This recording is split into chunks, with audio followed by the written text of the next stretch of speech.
Thanks for joining us for this episode of Coffee with Closers, where business leaders share insights on how to build businesses from the ground up and best practices for innovating in their industry. Today I have the opportunity to sit down with Robert Jacobi. He's a serial entrepreneur with a lot of experience building service companies as well as software companies. So I want to have the opportunity to talk with him and get to know some of his insights in building companies.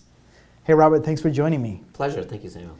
Hey, for our audience who don't really know much about you, can you share a little bit about your history? Sure, it's a almost 20-year history. I guess really started off in 2000 with a web development agency, focusing on our own software product at the time, a proprietary content management system. From there, we went into utilizing open source and focused on the consulting solution side for approximately 15 years, and we focused using Joomla as one of the early content management systems. And you became Joomla president for a short while as well. And then yes, in was it 2016, 2017, time flies, I was president of Joomla for 1 year as well. And Joomla is one of the largest open source platform next to WordPress. Correct. So WordPress is by far the largest open source content management system. It runs about 35% globally, 50+% within the United States or North America. Joomla is significantly less represented globally. It's only around 3%, but it actually still puts it at number 2 above all other open source content management systems. It's primarily utilized in Europe, South America, Asia, countries where multilingual websites are a key and critical component to success. Most certainly. And the most recently you exited Perfect Dashboard, which was acquired by WP Engine as well. Correct. So now it's about 2.5 years ago, I started on the executive team for Perfect Dashboard, actually a Polish company, and we were focusing on WordPress automatic updates, security, and backup solutions. And we had a number of pivots and opportunities and try to take them all, and eventually wound up being acquired. The assets were acquired by WP Engine in the beginning of 2019. Awesome. So you've had tremendous experience building service companies, product companies, and ultimately being in the SaaS space and obviously exiting from one of those. Correct. So what are some of the lessons you've learned building businesses? Boy, there's a lot of lessons. They're all over the place. A lot of that is to understand, what you're wanting to do even in the first place. When we jumped into building an agency in 2000, we were thinking, this would just be great. We're going to do an internet agency. Let's take no brains, have a couple of really smart people together. We'll just tell everyone what we're doing. And yeah, it's a lot harder to tell everyone what you're doing. It's a lot harder to execute. It's a lot harder to just run a business in general. It's not as trivial and really takes a lot of effort, and we kind of went into that back then just wide-eyed and very naive about all the requirements for being successful, especially being around as long as we have. And some of that it's a good thing to be naive about it, because then you don't worry so much about what you don't know. But I think one of the key components is getting prepared in places where you're not actually good at, and taking a hard look at what you like to do, what you're good at doing, and then really being critical about filling in the blanks for other roles and solutions to make your company better. So anything from making sure you have the right accounting and HR resources available to you. That doesn't mean hire them in-house, especially if you're a startup. You're not going to be able to afford that, and that's a waste of money. But reaching out, making sure you have all those resources in place, and understanding that unless you really like doing those things, you're going to be wasting a lot of time. And it's worth the money, because the amount of time you spend is going to be double if you actually enjoyed it, and you probably won't do it as well. So I think that's a very critical component, is looking at how to prepare for the pieces that you don't have. Most certainly, and I think that's another challenge most entrepreneurs have. Like there's so many areas, right? There's sales, there's marketing, there's operation, there's product design, there's HR. I mean, you name it. There's so many different hats that you may have to wear. What were some of the areas that you knew from the very get-go that's not your specialty, and that you knew that you had to get people to kind of take on? Oh, without a doubt, it was HR and accounting. That was not going to be something that I was interested in focusing on and it would really be a waste of time. My job was to focus on our products and solutions in a more global way, generic way, and then of course being the face and the outreach for our companies when we were trying to do sales, business development, and eventually acquisitions. Makes sense. So obviously there's some unique challenges that comes along when you're building a service company versus a SaaS company. What were some of the things that you saw commonality between building a service company versus a SaaS company? So the commonality for sure is people. You're going to have the right people and manage the people well. You're going to have, because that will be number one, your largest expense. Generally should be, especially when you're starting up. You want to make sure you're investing in the right people to be with you, whether it's your partners. You may not be taking salaries and things, but you're still going to have a level of staff, even if it's one or two people in the beginning, and that will eat up a lot of money. So you really want to, and that cuts across any kind of startup, whether it's solutions based or software SaaS based. You're going to wind up investing a lot in people. So when you do that, make sure that if there is a mistake, resolve that immediately, because bad staff is just costly in general, but can ruin morale and cause efficiency and operations issues throughout the company. So being able to find the right people and then pull the trigger on people that aren't working out, I think, is very critical. And it's a hard one, because a lot of times you're starting out with friends and acquaintances you may have known, and you're like, this will be great, we'll start something and we'll do it. But when you get into that environment to successfully run a business, you may not actually mess with the rest of your team and vice versa. So you need to be able to be very aware of that, be very open and communicative about that, but also pull the trigger if it's not working out, because that'll sink you right away. Most certainly. I was talking with the founder of G2 Crowd. He had almost 3 successful exits, and all of them he had the same leadership members on all of his major ventures, and he said they're almost like family to him, and so they know his temperament, his style, and they know how to adapt to that, and he knows each one of his key leadership members, and so he's able to kind of take them, and every one of those exits been extremely successful as well. Yep. I think the most recent one was Tealbricks as well. So he shared the importance of the right people, and then he said he handpicks those key leadership members because he wants to make sure that he can get along. Absolutely critical. Yep. Because that's the big part of that. So obviously the commonality being people aspect of it. What are some of the things that you found unique about a service company that you didn't see to apply for a SaaS company? Certainly, technical infrastructure is much more important on a SaaS. You can't go down. People are expecting from a SaaS that it's always available, always ready for whatever that solution is, and you need to make sure you invest in the technology and other platforms and tools around your actual end solution that don't disappoint. More people. There's less wiggle room and more critical decision making for SaaSes. If I go to a SaaS that I happen to hear about at a conference or searching on Google, and it doesn't work, 2 clicks in, being able to review the functionality or actually sign up and do a purchase to be a subscriber to a SaaS, you don't get a second chance with a lot of consulting and solution selling.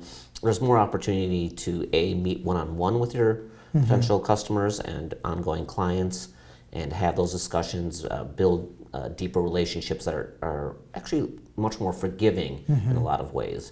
Whereas a one-click world, if you have a great streaming service, there's probably 17 other streaming services for whatever that is, and if this isn't working, I'm happy to cut it off, and I can, because it's on the monthly basis, and if Netflix starts always sputtering video, I'll be like, it's not worth having, and I'm gone, and there's really no personal touch to that. It's so hands off. So that infrastructure really needs to be in place. That's primarily the reason why I think in the B2B space they're mostly trying to have long-term contracts with most of the SaaS products too. There's a lot of self-service ones that are month to month. For the most part, if you really want to enjoy the special discounted prices and things like that, you kind of have to sign an annual contract. Correct. And then a lot of people will start out maybe with that self-service for a month or two just to get a feel for it. But then, yes, on the B2B side, you generally want to both as the seller and the end user get into a long-term relationship, so you can start building up that trust and actually maybe having human phone calls and conversations and really benefiting each other, because you'll have a client base that is engaged with your product, is looking to make it better because they already like it and are obviously paying for it, and so you're getting a lot of feedback as the SaaS provider, almost for free in that case, and then of course at some point some of that feedback can be turned into additional revenue opportunities. Most certainly.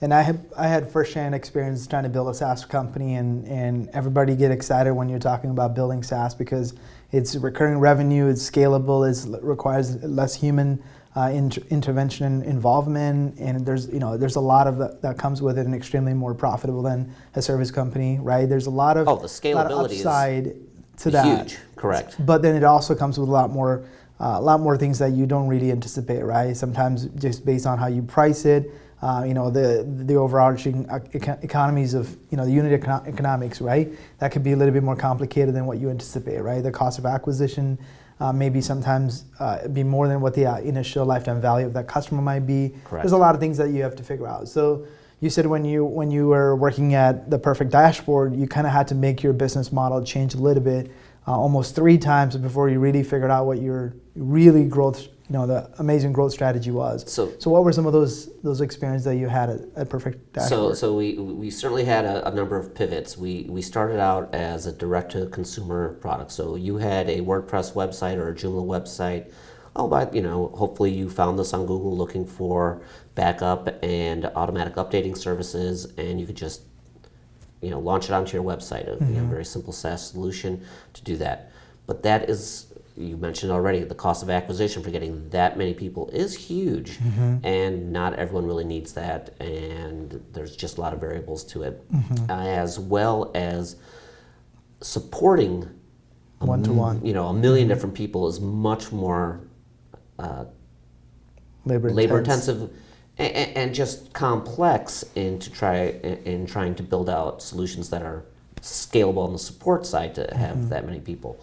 So then we sort of did a slight pivot to focusing on small, medium, large size agencies, so there would be less points of contact. They would already have an installed customer base, and then they'd be able to deploy our solution across their customer base, which was okay. So that was a step in the right direction.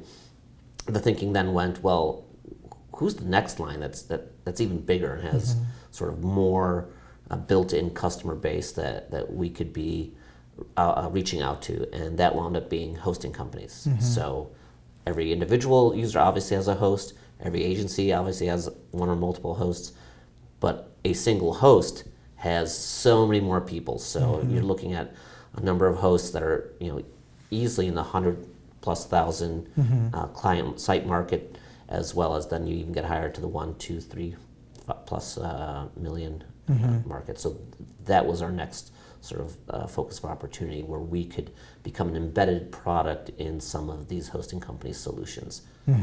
So it's essentially that one-to-many, the sales model. Correct. Which is, when you hit that, it's an amazing opportunity. Have you seen that work in the service side of businesses as well, where they've used more of a partner channel to build a service company? There are some companies that are trying to do that. The one that comes straight to mind is a WordPress support maintenance company called GoWP. And they build out a channel as well. So they have a white label channel that goes out and works through agencies as well. So they started out very similarly as a direct-to-consumer client, and I've now really, in the last year, focused on getting into those medium-sized, their sort of sweet spot is that large, small, medium-sized agency market, where those agencies don't have the support team. It doesn't make sense for them. That's not their expertise, and they can now provide that with actual human scalable support, as well as a lot of technology that facilitates it as well. So they're scaling up both on the tech they have,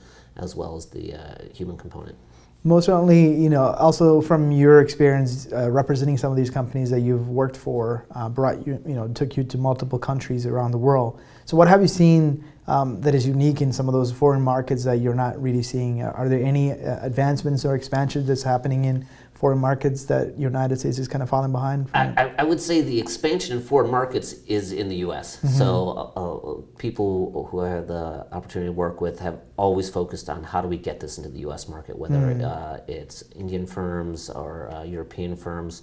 They've always looked to the U.S. as the big leap, and how do we make our offering compatible with U.S. markets, U.S. audiences. If you look at Southeast Asia and India, for companies, cost of labor and services is significantly less expensive, but you still need to be able to be meaningfully relevant to a U.S. audience. And price sensitivity is not always the issue. So a lot of times it's figuring out, okay, we're the cheapest thing we can, we're great, we're cheap, our work is, top notch. How do you communicate that message? And it's difficult because a lot of people will instantly feel like, well, you're offshore. Well, how is this going to really work? And how do we make that valuable to us, not just, throwing less money than we would at a problem that still might not get solved. So that's always a trick that people are trying to figure out. And that is the focus I've seen. So yeah, I mean, even some of the tools that we use as well, like including like SEMrush, a few of those tools are all made overseas and then marketed here, and then they have a support structure here in the States. Correct. But maybe a little bit of leadership, but correct, yeah. There definitely needs to be some kind of native support. Yeah, a lot of the R&D and product development is almost done wherever that can be wherever, is. absolutely. Yeah, most certainly. And what are some of the mistakes you've seen a lot of the entrepreneurs, especially in the SaaS space, making that, in the interest of just trying to scale and things like that? What are some of the things that you've seen them do? I think a lot of it goes to a lot of startups is sort of that wishful thinking. We'll build something great, we know it's great, and then all of a sudden no one finds you. So how do you get that, how do you get that word out? How do you get awareness? Are you doing the actual thinking about what does it cost for a client to be acquired, so cost of acquisition, what is the revenue model for the clients? Doing a lot of the fiscal financial work, especially on the engineering side, people get very excited to build something new and great, and we can scale this, it'll be easy, we'll throw it on AWS and all that, but have you really done the homework for the revenue model and figuring out how you're going to actually continue paying for this after the first 6 to 12 months? Yeah, I mean, if you don't know the unit economics and know what the acquisition cost and what the lifetime value is, you can underinvest, right? And then you may not be generating the number of customers as you need to even sustain the business. That's exactly it. And hosting companies, the successful hosting companies, have really figured out these numbers because the margins, especially on the low-end hosting packages, are so tight that if you don't know the numbers, then you're going to be buried. So you'll typically see hosting companies realize that their lifetime value only lasts 18 months because it's very easy to switch hosts. So they need to get as much value out of that customer right away as possible. Anything above 18 months is gravy. So you might have, that's the total lifetime value of a customer is those 18 months. So how do you measure what's the cost of acquisition for that? If it's going to take 8 to 12 months of a customer being on my service and I'm only getting 6 more months out of it, okay, that's fine, but then I really got to focus on scale and not necessarily XYZ, whatever that may be. Or I need to focus on new product offerings that can make the end user jump more sticky. So, and not just sticky, but also jump to maybe new levels of service. So if I come in as I need a hosting package for 1 year and I'm going to pay $60 for that year, that's great, but what else as a hosting company can I do to make them want to jump to more managed services? So a lot of hosting companies are now looking at managed service offerings that are just as scalable but offer more solutions, sometimes built in-house or sometimes partnered and white-labeled with, and you wouldn't even know it, but it's a robust solution just to be able to pay extra value. So if I can get 10 of these really critical hosting features and only pay $40 more a year, so now I'm paying $100 a year, but now the actual profit margin for that customer is increased by 50%. So really knowing your numbers, especially as you're getting started with your company, not just innovating or just coming up with a product idea, but really knowing your unit economics so you know where to invest and how to properly address the churn issues, how to address the the retention as well as also growing those accounts. And churn is a great word. That's a great Yeah. word for the audience in general. Yeah. How, what is the churn? Yeah. What does churn mean? That how quickly am I losing customers? What's the cost of that churn? We see that with mobile phone providers. They hate churn because after that first couple of 6 months, 12 months, that's free money for them. So you don't want to forget about those customers who've already paid off for themselves. You want to make sure you hold on to them. Cell phone companies are the ones that are willing to give you $200-$300 to earn a line, right? They're like, come on over. They want competitive conquest campaigns, essentially to win you from other competitors. Correct. Yeah. They can provide for me after 12 months. Yeah. And so that's why service and things become very important.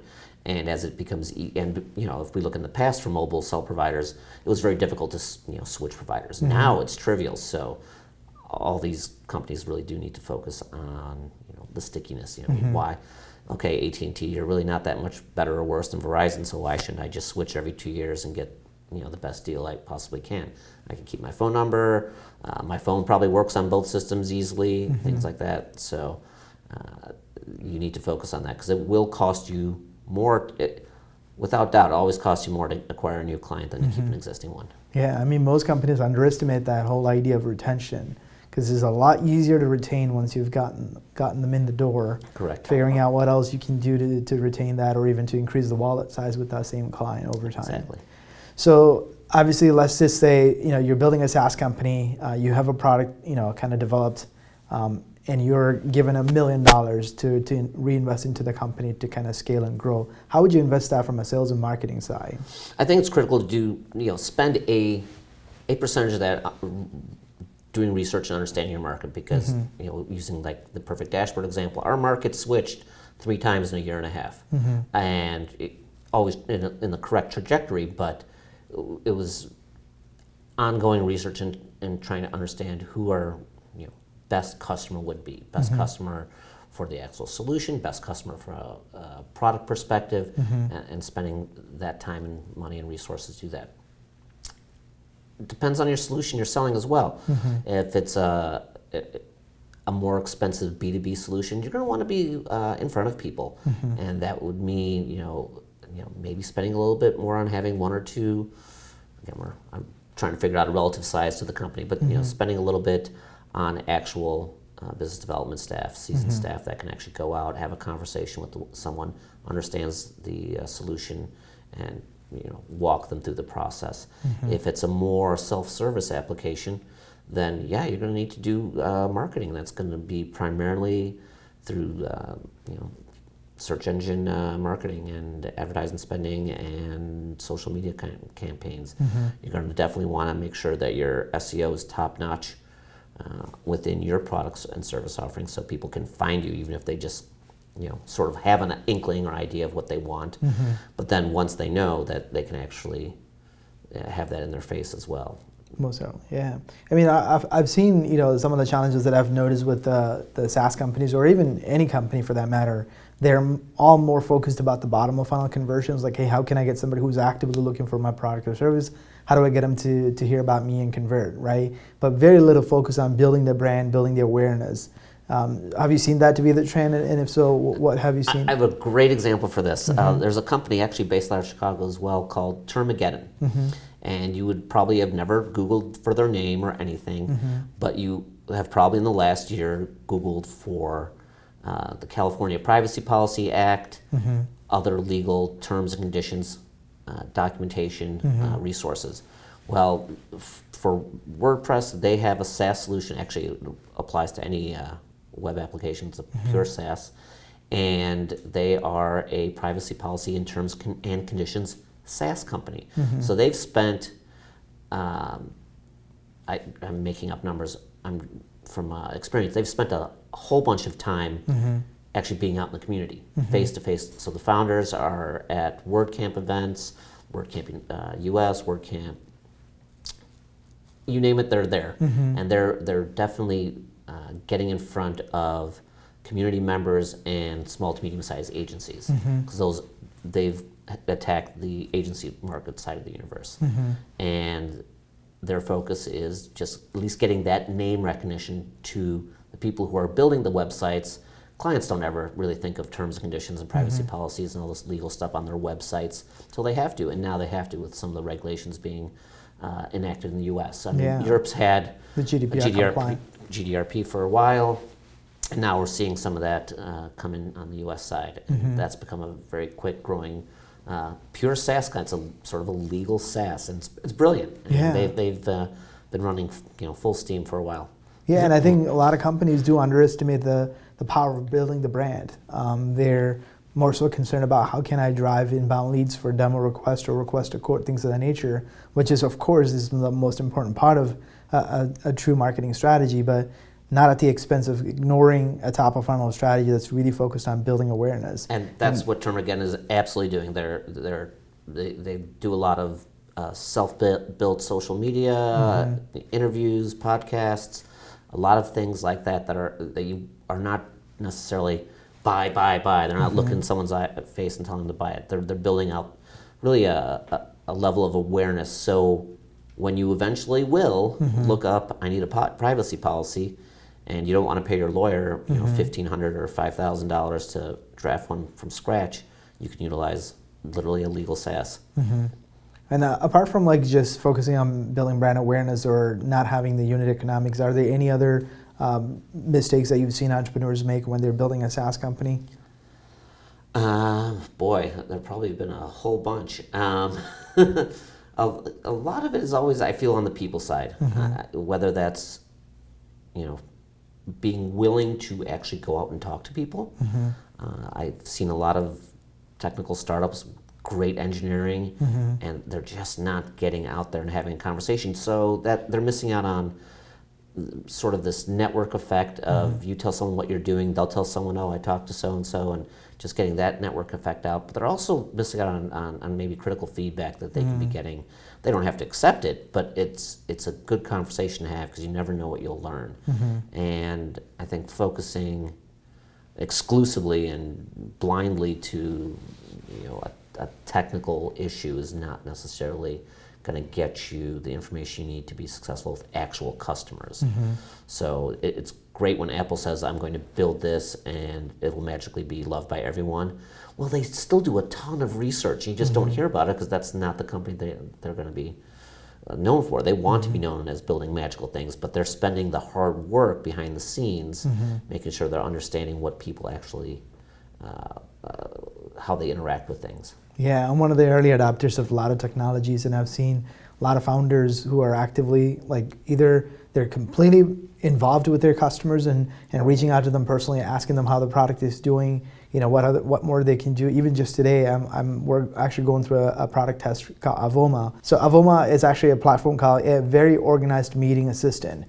So the founder is actually actively working with us to get the product implemented within our organization. So it integrates with Zoom and GoToMeeting, listens to our conversations, and it actually transcribes the call, tells you how the conversations went, who spoke the most, what kind of questions were brought up, what kind of objections were brought up. So it's an amazing product, and it's machine learning, right, and natural language processing technology, right? So essentially, the founder is actually actively involved in helping us customize and configure the product to our use case, so he can better understand the challenges that we are running into, so he can improve that product. That's exactly it, yeah, because you can't just blindly throw out something and hope that everyone loves it. A, everyone won't love it, and B, you won't actually understand why people may not be attracted to the solution. Most certainly, and I think the best way to find your product market fit is to build a product that's actually somewhat marketable, get it to market as quick as you can, get people to use it, get the feedback, and innovate and And iterate. everyone is fine. It used to be that you couldn't no one could handle very iterative development, but every time I turn my iPhone on, there's 40 million updates, and that's fine as long as nothing's broken. Yeah. And I may actually even get something better off of it. That's great. What am I going to complain about?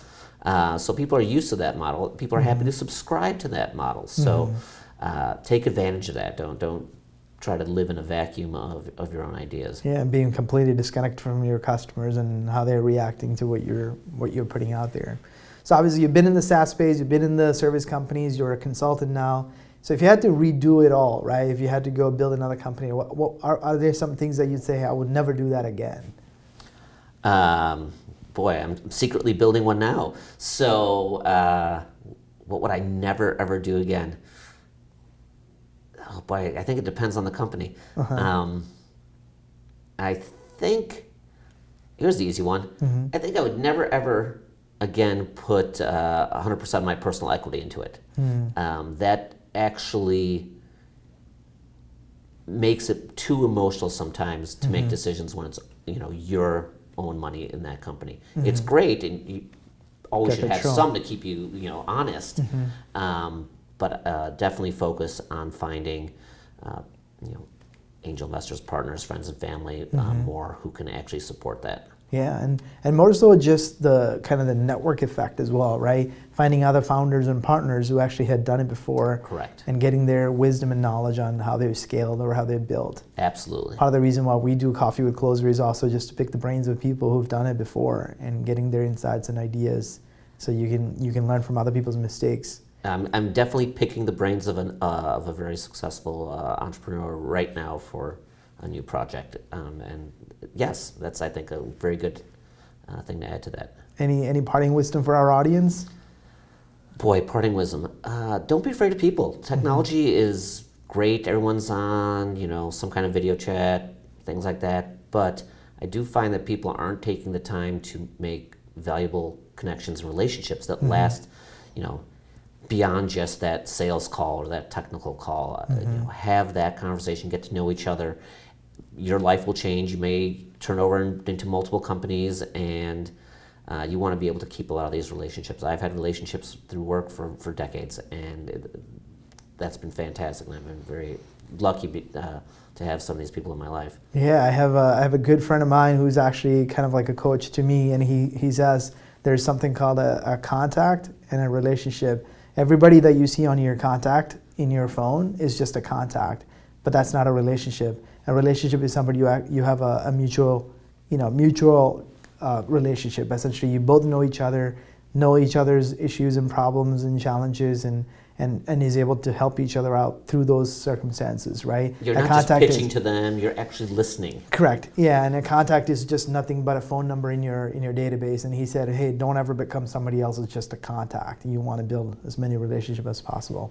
And so I'll just finish that one off with listen. People like to talk a lot about, this is what I'm doing, I'm so great. It's not about you. Listen. You can't listen, texting or something. You gotta listen in person. Most certainly. Well, Robert, I appreciate you taking the time to sit down with me, and thank you, and wish you all the best with your new ventures. Excellent. Thank you very much. This episode of Coffee with Closers is brought to you by One IMS, a leading digital marketing agency helping businesses win new customers. To request a free marketing ROI audit, please visit oneims.com. If you enjoyed this video, please share it. To make sure you never miss an episode, please subscribe.